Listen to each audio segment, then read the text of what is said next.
আজকাল একটি কথা খুব বেশি শোনা যায়। AI will take your job, artificial intelligence will replace human. কিন্তু কেউ কি বলছে কিভাবে আমরা নিজেদের এই শক্তিশালী সুপার ইন্টেলিজেন্সের সাথে মানিয়ে নিতে পারবো? 21 শতকের সবচেয়ে গুরুত্বপূর্ণ এই প্রশ্নটির উত্তর খুঁজতে আমরা ফিরে যাচ্ছি আমাদের পুরনো অতীতে।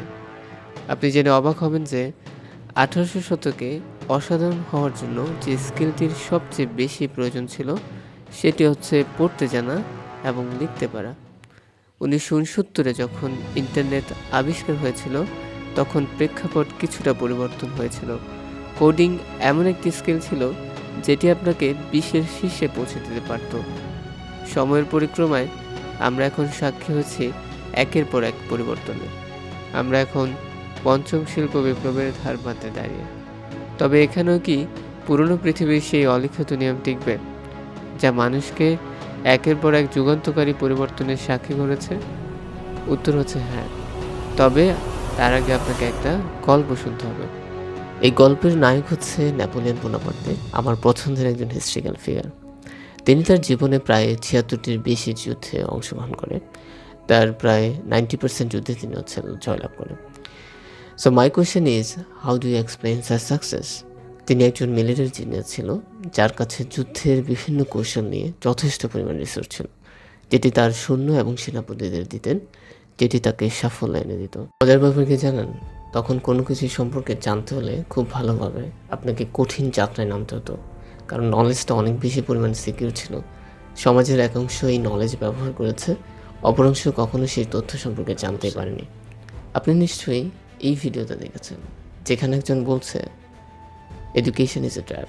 এই ধরনের কন্টেন্ট আসলে দেখতে ভালো লাগলেও বাস্তবে কতটুকু সেন্স মেক করে তা আজকে একটু জানতে চাই। এই জিনিসটা জানতে হলে আপনাকে জানতে হবে যে আমাদের ব্রেন কীভাবে কাজ করে। আমাদের বডির সবচেয়ে কমপ্লেক্স পার্ট হচ্ছে আমাদের ব্রেন। অন্যান্য অঙ্গ প্রত্যঙ্গ নিয়ে জানার অপরন্ত সুযোগ থাকলেও এই 3 পাউন্ডের এই অর্গানটি নিয়ে জানার সুযোগ কিন্তু এখনও শেষ হয়নি। রিসার্চ বলছে the more we read, the more neural activity occurs in our brain, that leads more neural productivity which enhance overall cognitive function. তার মানে আপনি যখন পড়বেন তখন আপনার thinking capacity, reasoning skills, concentration power, focusing করার যে শক্তি সেটা হচ্ছে বৃদ্ধি পায়। এই জিনিসটা যদি আরও ভালোভাবে বুঝতে চান আপনি পড়তে পারেন how reading can change your life. So knowledge is important and this have the potential to be power. কিন্তু আজকে আমরা এমন এক সমাজে বাস করছি যখন everyone have access to knowledge, so we can learn anything at any time. সমস্যা হচ্ছে আমরা আমাদের শেখার সম্ভাবনাটাকে পুরোপুরি কাজে লাগাতে পারছি না, কারণ আমরা যে ওইটা শিখছি তা 2000 বছরের অধিক পুরনো। সো আজকের এই ভিডিওতে আমি আমার কিছু পার্সোনাল এক্সপিরিয়েন্স শেয়ার করব আপনি কিভাবে ইফেক্টিভলি লার্ন করতে পারেন। তো এগুলো আমার পার্সোনাল এক্সপিরিয়েন্স থেকে বলছি। সো আমার মনে হয় যে এই জায়গায় হয়তো আপনাকে কিছুটা মডিফাই করে এই জায়গাগুলোতে কাজ করতে হবে। তো প্রথম যে পয়েন্টটি আমি বলতে চাই সেটা হচ্ছে লার্নিং ডিসিপ্লিন।